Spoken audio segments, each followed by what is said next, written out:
The skies of Drelvan burned red. For 6 long years, the Virex swarm had devoured planet after planet, leaving nothing but ash and bone. The Coalition Defense Forces, CDF, a united front of 37 alien species, had thrown everything at them. Weapons, fleets, diplomacy, even planetary sacrifices. Nothing worked. Now Drelvan, their final strategic stronghold, was falling. Coalition generals had already begun planning surrender protocols. In the bunker beneath Outpost Varela, Supreme Commander Tvalin of the Yanari sat with his head bowed and Tenny limp with despair. They breached the outer perimeter and Aide whispered. And the reinforcements? Tvalin asked without hope. The Aide hesitated. They're human. Silence. Tvalin blinked. I thought Earth refused to join the war. They did, the Aide said. Until now. Before Tvalin could reply, the comms console lit up. Drelvan Command, this is Task Force Echo Black. Requesting clearance to drop. A pause. Then another voice, calm and sharp. Authorization, Seal Designation X-13. Orders, total extermination. Total extermination? Tvalin's blood ran cold.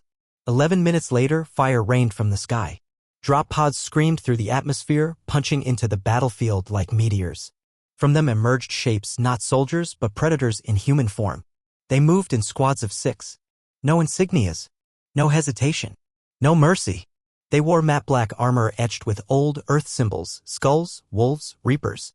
Their eyes glowed with tactical implants and their voices never rose above whispers even while killing. The Virex, once unstoppable, screamed. But humans didn't scream back. They hunted.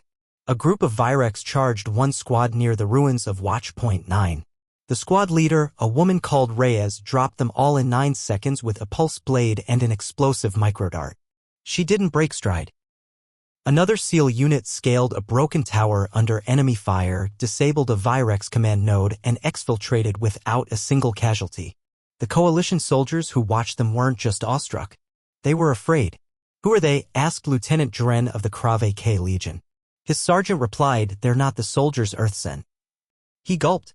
They're the ones Earth kept. In just 6 hours, the tide turned. Where the Coalition had fought for survival, the humans fought for domination. They didn't retreat, didn't pause, didn't negotiate.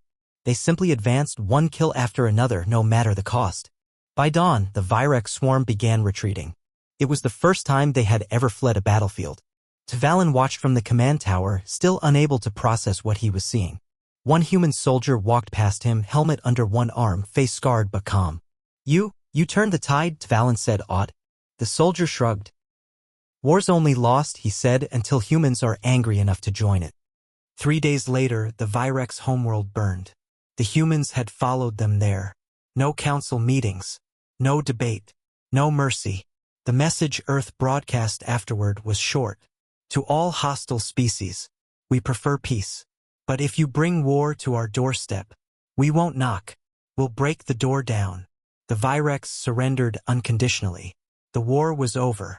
Now, centuries later, cadets at the Galactic Military Academy still study the Battle of Drelvan 4.